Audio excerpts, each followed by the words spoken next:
আজি বহুতখন হোটেলত মই গ'লোঁ, সকলোৰে মুখে মুখে প্ৰেমৰ লিৰিক্স আৰু এইখন চিনেমা সকলো আদৰি লওক আৰু আমাৰ অসমীয়া চিনেমাখন যাতে আগুৱাই নিয়াত সকলোৰে অৰিহণা থাকে। আপোনাৰ টকা পইচা দিব নালাগে, আপোনালোকে অলপ চাই কিনে অলপ প্ৰচাৰ কৰক, লাইক কৰক, কমেণ্ট কৰক, শ্বেয়াৰ কৰক আৰু বহুত কষ্ট কৰি সেইখন চিনেমা তেওঁলোকে কৈছে সেইখন চিনেমাত বহুত কাহিনী জড়িত হৈ আছে, সকলোৰে আৱেগ এটা অনুভূতি জড়িত হৈ আছে। গতিকে সেই চিনেমাখন আঁকোৱালি লওক।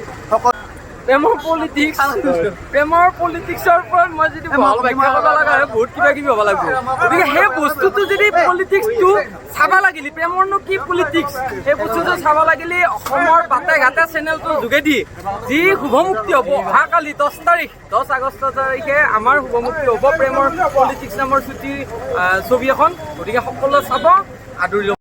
মই আজি বঙলাৰ বজাৰত সোমালোঁ। বঙলাৰ বজাৰ আমাৰ যিখন বজাৰ, সাপ্তাহিক বজাৰ, সকলোৱে দৰঙৰ এখন বিখ্যাত বঙলাপুৰ বজাৰ। সেই বজাৰখনত ঢাৰি বেচা আৰু চিনি বেচা এজন মানুহে বেছি থাকোঁতে কৈছে, বাপা আজি ছোৱালীজনীয়ে কৈছে প্ৰেমৰ পলিটিক্সখন আহি আছে চাব, ধুনীয়া এখন হেৰি মানে আমাৰ ছোৱালীয়ে কৈছে বুলি যদি এজন যদি ব্যৱসায়ীকাৰীয়ে কৈছে এইখন চিনেমা কিমান এখন ভাল হ'ব লাগিব আপোনালোকে নিজে অনুভৱ কৰিব।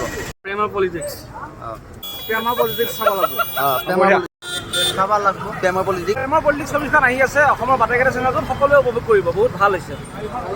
অসমীয়া চিনেমাৰ প্ৰেমৰ পলিটিক্স আহি আছে, সকলোৱে চাব, বহুত ধুনীয়া হৈছে। ধন্যবাদ। চাব লাগিব প্ৰেমৰ পলিটিক্সখন চবে চাব, বাটে ঘাটে চেনেলত দিব, চবে চাব, কালি মুক্তি হ'ব। নমস্কাৰ, অসমৰ বাটে ঘাটে চেনেলটোত অহাকালি মুক্তি পাব প্ৰেমৰ পলিটিক্স চিনেমাখন। গতিকে আমি আশা কৰিছোঁ যে আপোনালোক সকলোৱে সেই চিনেমাখন উপভোগ কৰিব।